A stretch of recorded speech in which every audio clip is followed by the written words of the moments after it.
Et bonjour à tous, j'espère que vous allez bien. On est là pour une nouvelle vidéo sur les TOL, l'étage numéro 3, avec comme boss Moogball. Yeah. Alors Moogball, le boss, il est beau, hein, peintre d'arc. Alors, augmente la puissance d'attaque de 50%. Bon, ok. Alors son skill 3, il supprime tous les effets néfastes, et il choisit un allié, et cet allié-là est en menace pendant 2 tours. Et ensuite, lui, il rejoue.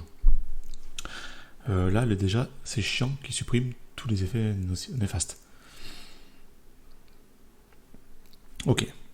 Skill 2, donc après il rejoue. Attaque tous les ennemis pour supprimer tous les effets bénéfiques, ok. Et ensuite ils font un coup glancing. Ok. Et puis skill 1, il attaque et il réduit KTB de 30% de chance. Ok. Skill 3, attention là, parce que derrière... En fait, ce qui rend le plus chiant dans son skill 3, c'est qu'il supprime les effets néfastes. Donc c'est-à-dire que si vous voulez si vous contrôlez les mobs à côté et que là vous payez quelque chose sur lui, il supprime tous les effets néfastes et à côté tous les mobs vont jouer.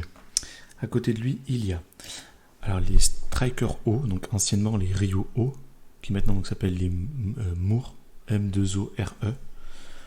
Eux, ils ont un passif, c'est dès que tu les touches, ils annulent le premier coup. Donc si par exemple, comme une Rika qui tape 3 fois, ils annulent le premier coup. Donc elle ne leur mettra pas de dot, elle te fera 0 dégâts. Augmente leur ATB à 100%. Et augmente leur ATB à 100%. Donc par contre, Rika elle va louper le premier coup, elle va rien faire. Les deuxièmes coups, elle va poser les dots, etc. Elle va faire les dégâts. Et par contre, leur ATB va augmenter à 100%. Donc eux, au début, ils vont jouer quoi. En fait, hein, dès le premier tour, si vous faites, si vous les touchez, ils vont jouer. Et ensuite, à côté d'eux encore, il y a aussi les peintres hauts, donc les Jeogun, je crois, Jeogun, ouais, qui mettent un buff attaque, etc. Et qui vous, je sais plus comment on dit, quand ils enlèvent un mob de la team avec leur parchemin là. Bon. Ok, voilà pour le boss. On va voir les objectifs avant de parler des vagues. Alors, immunité aux effets d'incapacité. Bon, pour le boss, ça n'a pas grand intérêt. Par contre, pour les autres, ouais, éviter que le Jogun mette le buff attaque, que le Striker Moore, le Ryu O, quoi. Je sais pas comment l'appeler, il y a trop de noms. Lui, Strip Power et réduit KTB. Bon, ok, ça va jouer en fait, quoi. Ça qui, au début, il va forcément jouer, on va dire. Donc, vous ne pourrez pas les contrôler, vous ne pourrez pas les stun. Ok. Et immunité aux effets d'augmentation de temps de pause. Donc, ça veut dire que Ganymede, par exemple, là, il ne pourra pas augmenter son skill 3. Donc, si lui, il joue, il va faire son skill 3, cleanse tout le monde, et derrière, vous êtes dans là. Vous avez compris. Bon, là, déjà, il y a un mob qui va sortir du lot. Ce mob, c'est Jeanne, parce qu'il n'y a pas un meilleur contrôleur que Jeanne.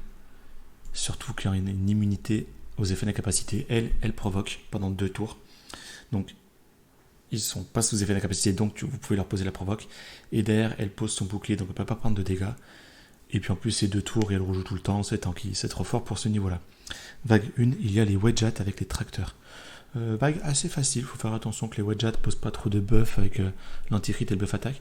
Mais les tracteurs font pas tant de dégâts que ça. Si vous arrivez à les contrôler avec Jeanne, même si elle n'est pas sous invincibilité, ils font pas trop de dégâts. Surtout si vous mettez le glance du Gany. Donc là, l'objectif, c'est de mettre le glance du Gany sur les tracteurs et de tuer les Wedjat assez rapidement pour éviter qu'ils mettent trop les buffs F et les anti-crits. Sinon, vague assez facile, vraiment les tracteurs, j'étais étonné qu'ils fassent si peu de dégâts, vraiment. Voilà, vague 2, c'est les Susano avec les Rebecca. Donc Rebecca, c'est les sorcières mystiques feu, les Mégane feu. Là aussi, faites attention, les Susano font de gros dégâts. Moi, je crois qu'il y a un seul Susano qui a joué, donc j'ai su à les contrôler avec Jeanne qui les force à faire des skills 1. Lui qui réduit KTB, bon, bah, il pourra pas geler, mais Tyran qui réduit KTB, Ganymede qui réduit KTB, qui reset les CD du Tyran qui réduit KTB, Rika qui pose des dots. Il ne joue quasiment jamais, et puis quand il joue, bah, en fait il meurt, hein, c'est pour mourir des dots. Voilà, et puis bah, pour le boss, je vous ai déjà parlé au début, si cette vidéo vous aide à le faire en L, avec les 2 objectifs comme je le passe, bravo à vous. N'hésitez pas à mettre un petit pouce bleu pour me remercier, ça sera cool, ça m'aidera fortement, ça vous soutiendra. Et n'hésitez pas, petite chaîne Twitch, qui est ici, MLK42. TV. Allez, bon courage pour cet étage.